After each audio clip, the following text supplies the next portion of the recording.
प्रणाम। आइसँ हम एगो नया कथा सीरीज लऽ कऽ आबि रहल छी, खट्टरकाके तरङ्ग, जकरा लिखने छथि स्वर्गीय हरिमोहन झा।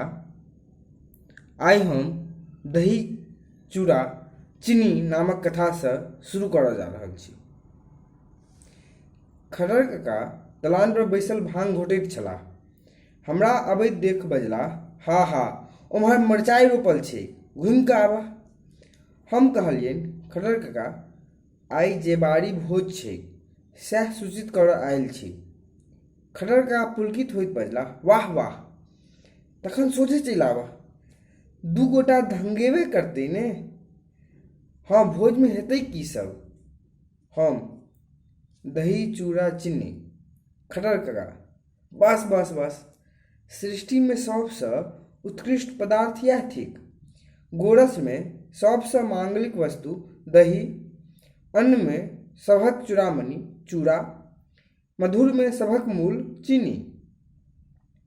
एहि तीनूक संयोग बुझऽ तऽ त्रिवेणी संगम थिक। हमरा तऽ त्रिलोकक आनन्द एहिमे बूझि पड़ैत अछि। चूड़ा भूलोक, दही भुवरलोक, चीनी सर्वलोक। हम देखल जे खट्टर काका एखन तरङ्गमे छथि, सभटा अद्भुते बजताह। अतएव काज अछैतो गप सुनबाक लोभे बैसि गेलहुँ। खट्टर काका बजलाह, हम तऽ बुझैत छी जे एहि भोजनसँ सांख्य दर्शनक उत्पत्ति भेल अछि। हम चकित होइत पुछलियनि, दही चूड़ा चीनीसँ सांख्य दर्शन? से कोना? खट्टर काका बजलाह, एखन कोनो हड़बड़ी तऽ नहि छौ? तखन बैसि जाह। हमर विश्वास अछि जे कपिल मुनि दही चूड़ा चीनीक अनुभव पर तीनू गुणक वर्णन कऽ गेल छथि। दही सत्वगुण, चूड़ा तमोगुण, चीनी रजोगुण। हम कहलियनि, खट्टर काका, अहाँक तऽ सभटा कथा अद्भुते होइत अछि। ई हम कतऽ सुननहे नहि छलहुँ। खट्टर काका बजलाह, हमर कोन बात एहन होइ अछि जे तू आनठाम सुनि सकबह? हम, खट्टर काका, त्रिगुणक अर्थ दही चूड़ा चीनी सँ कोना बाहर केलियै? खट्टर काका, देखह, असल सत्व दहिएमे रहैत छै, तेँ एकर नाम सत्व। चीनी गर्दा होइ छै, तेँ रज। चूड़ा रुक्षतम होइ छै, तेँ तम। देखै छह नहि, अपना देशमे एखन धरि तमहा चूड़ा सब प्रचलित अछि। हम आश्चर्य, एहि दिस हमर ध्यान नहि गेल छल। खट्टर काका व्याख्या करैत बजलाह, देखह, तमक अर्थ छैक अंधकार, तेँ छुच्छ चूड़ा पात पर रहने आँखिक आगाँ अन्हार भऽ जाइत छै। तखन उज्जर दही ओहि पर पड़ि जाइत छैक, तखन प्रकाशक उदय होइत छैक, तेँ सत्वगुणकेँ प्रकाशक कहल गेलैक अछि। सत्वम लघु प्रकाशकम मिष्टम, तेँ दही लघु पाकी तथा सभके इष्ट प्रियगर होइत अछि। चूड़ा कोष्ठके बान्हि दैत छैक, तेँ तमके अवरोधक कहल गेल छैक। और बिना रजोगुणे तऽ क्रियाक परिवर्तन हो नहीं, तेँ चीनीक योग व्यतिरेक खाली चूड़ा दही नहीं घोटा सकैत छै। आब बुझलहक? हम कहलियनि, धन्य छी खट्टर काका, अहाँ जेने सिद्ध कऽ दी। खट्टर काका बजलाह, देखह, सांख्यक मतसँ प्रथम विकार होइत छैक महत वा बुद्धि। दही चूड़ा चीनी खेलाक उत्तर पेटमे फूलि कऽ पसरैत छै, इएह महत अवस्था थिकैक। एहि अवस्थामे गप खूब फुरैत छै, तेँ महत कहू वा बुद्धि, बात एक्के थिकैक। परंतु एकरा हेतु सत्वगुणक आधिक्य होमक चाही, अर्थात दही बेसी होमक चाही। हम, आहा, सांख्य दर्शनक एहन तत्व दोसर के कहि सकैत अछि। खट्टर काका बजला, यदि एहिना निमंत्रण दैत रह तऽ क्रमशः सब दर्शनक तत्व बुझा देबो। त्रिगुणात्मिका प्रकृति दृष्टा पुरुष के रिझबैत छै। एकर अर्थ जे ई त्रिगुणात्मक भोजन भोक्ता पुरुष के नचबैत छै।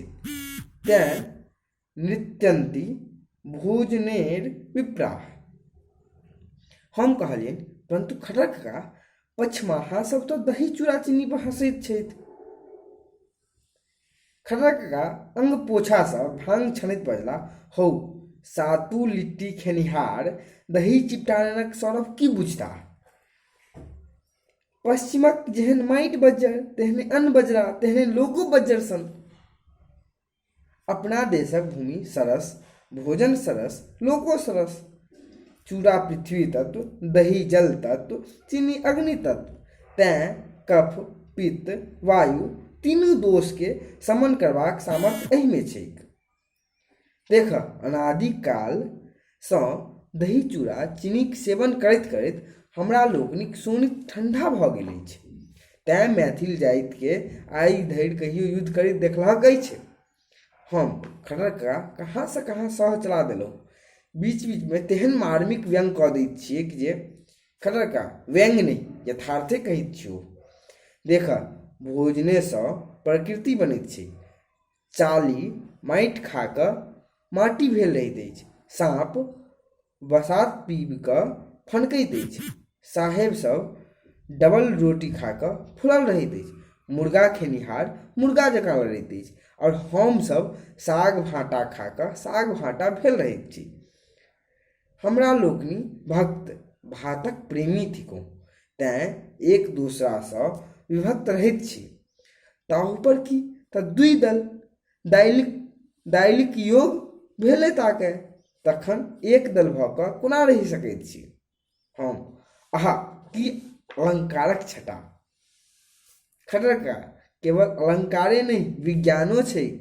कोनो जातिक स्वभाव बुझबाक हो तऽ देखी जे ओकर सबसँ प्रिय भोजन की थिकै।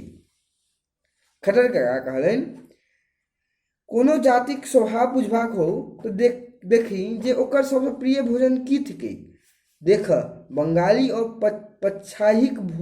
पछाहिक स्वभाव में की अंतर छै। जैह भेद रसगुल्ला ओ लड्डू में छै, जैह भेद रसगुल्ला और लड्डू में छै। रसगुल्ला सरस और कोमल होइ छै, लड्डू शुष्क और कठोर। रसगुल्ला पूर्वक प्रतीक थिक, लड्डू पश्चिमक। तें हम कहैत छियौ जे ककरो जातीय चरित्र बुझबाक हो तऽ ओकर प्रधान मधुर देखी। हम, खट्टर काका, अपना सबक प्रधान मधुर की थिक। खट्टर काका, अपना सबक प्रधान मधुर थिक खाजा। देहात में मिठाई कहने ओकरे बोध होइत छै। खाजा ने रसगुल्ला जकाँ स्निग्ध होइत, ने लड्डू जकाँ ठोस। तें हमरा लोकनि में ने बंगाली वाला स्नेह अछि ने पंजाबी वाला दृढ़ता। तखन खाजा में प्रत्येक परत फराक फराक रहैत छै, से अपनो सब में रहिते छियै। हम, वाह, ई तऽ चमत्कारक गप कहल मौलिक। खट्टर काका, ऐंठ वा वासी दाँत हम बजिते नहीं छी। हम, वास्तव में खट्टर काका, अहाँ ठीके कहैत छी।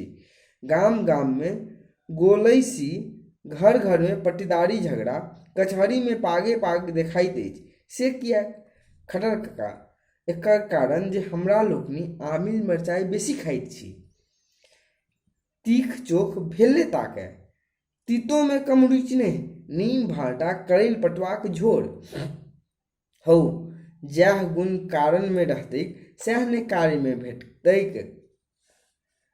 कटुता, अम्लता और तिक्तता हमरा लोकनिक अंग बनि गेल अछि। स्वाइत हमसब अपना में एतेक कटाउज करैत छी। हम, परंतु बंगाली सब में एतेक प्रेम किया। खट्टर काका, भांग में एक आजूर चीनी मिलबैत बजला, ओ सब प्रत्येक वस्तु में मधुरक योग दैत छथि।